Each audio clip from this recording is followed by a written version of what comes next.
High বন্ধুরা, আসসালামু আলাইকুম। পাঙাশ মাছের বড়ার তরকারি।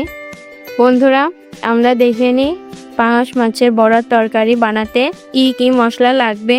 বন্ধুরা, এখানে নিয়েছি আমি জিরে বাটা, রসুন বাটা, পেঁয়াজ বাটা, তেজপাতা, এলাচ, দারচিনি, হলুদ গুঁড়ো চিড়ে গুঁড়ো করে নিয়েছি ভেজে, কাঁচা ঝাল কুচি করে নিয়েছি, ধনে গুঁড়ো নিয়েছি, লবণ, শুকনো চালের গুঁড়ো, পেঁয়াজ কুচি, তেল। এবার কড়াইতে পানি দিয়ে দিচ্ছি।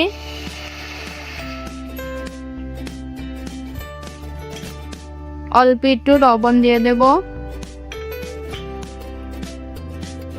আর হলুদ দিয়ে দেব।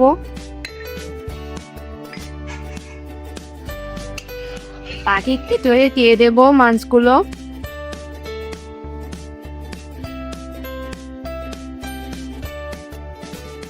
মাছগুলো দেওয়া হয়ে গিয়েছে। আমি এবার 5 মিনিট ওয়েট করব মাছগুলো সেদ্ধ হয়ে যাওয়া পর্যন্ত। কড়াইটাকে ঢেকে দিই। বন্ধুরা, আমরা চলে এসেছি 5 মিনিট পরে। এখন আমি মাছগুলোকে তুলে নেব। মাছগুলো সিদ্ধ হয়ে গিয়েছে ভালোভাবে, কাঁটা থেকে এড়িয়ে নেব।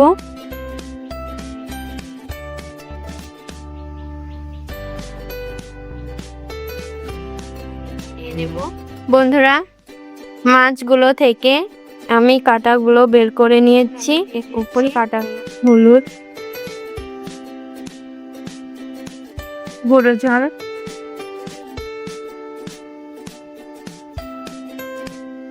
ধনে গুঁড়ো, লবণ,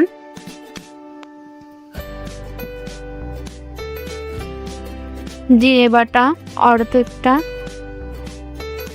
পেঁয়াজ বাটা অর্ধেক, রসুন বাটা অর্ধেক। এখন আমি এগুলোকে মিশিয়ে নেব, এগুলোকে ভেজে নেব। বন্ধুরা, কড়াইটা গরম হয়ে গেছে। এখন আমি কড়াইতে দিয়ে দিচ্ছি তেল। মাটি এবং মশলা দিয়ে মাখানো যে বেরেস্তাটা মাখিয়েছিলাম সেটাকে আমি গোল করে নিয়েছি। তেলের ভেতর ভেজে নেব।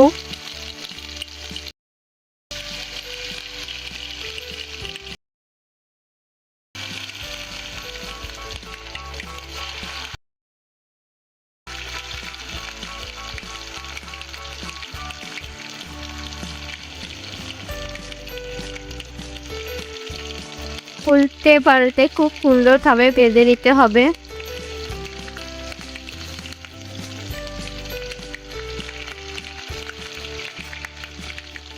বড়াটাকে আমি উল্টে পাল্টে ভেজে নিয়েছি। এখন আমি বড়াটাকে তুলে নেব। বড়াটা ভেজে নেওয়ার পর আমি এখন অবশিষ্ট তেলের ভেতরে দিয়ে দিচ্ছি পেঁয়াজ কুচি,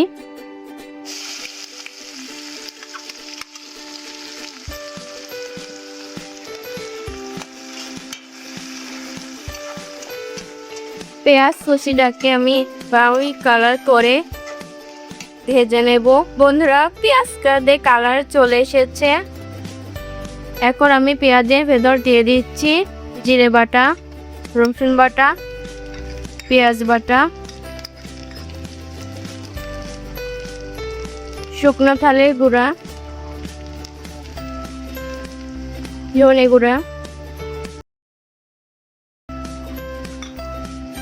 লবণ স্বাদ মতো, কাঁচা ঝাল,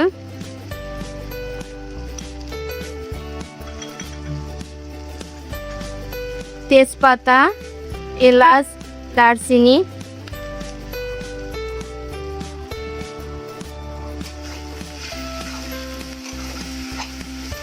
মশলাটাকে নেড়ে ভালোভাবে মেখে নিতে হবে।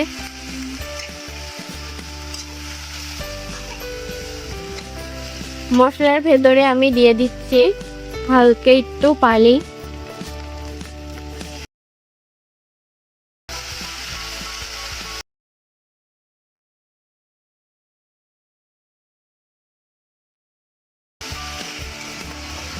মশলাটাকে সুন্দরভাবে কষিয়ে নিতে হবে। বন্ধুরা, মশলাটাকে ভেজে নেওয়া হয়ে গিয়েছে। এখন আমি মশলার ভেতরে দিয়ে দিচ্ছি পানি।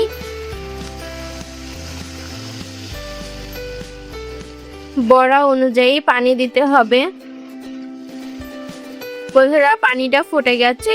এখন আমি বড়াগুলোকে পানির ভেতরে দিয়ে দেব।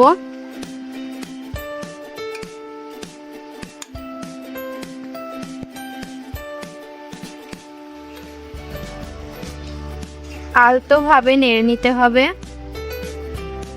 যেন বড়াগুলো ভেঙে না যায়। মশলার পানিটা বড়ার ভেতরে প্রবেশ করলে আমি এটাকে নামিয়ে নেব।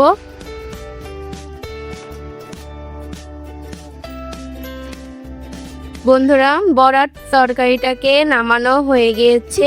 এখন আমি এর ভেতরে দিয়ে দেব জিরে গুঁড়ো করে রেখেছিলাম সেটাকে। দেওয়া হয়ে গেছে। বন্ধুরা, বড়ার তরকারিটা অনেক সুস্বাদু এবং মজাদায়ক খেতে লাগে। আপনারা ইচ্ছা করলে তরকারি না রেঁধে বড়াটাও খেতে পারেন, অনেক মজাদার হয়। আমার চ্যানেলটিকে লাইক, কমেন্ট, শেয়ার করবেন এবং সাবস্ক্রাইব করবেন এবং বেল আইকন বাটনটি বাজিয়ে দেবেন। আসসালামু আলাইকুম, আল্লাহ হাফেজ।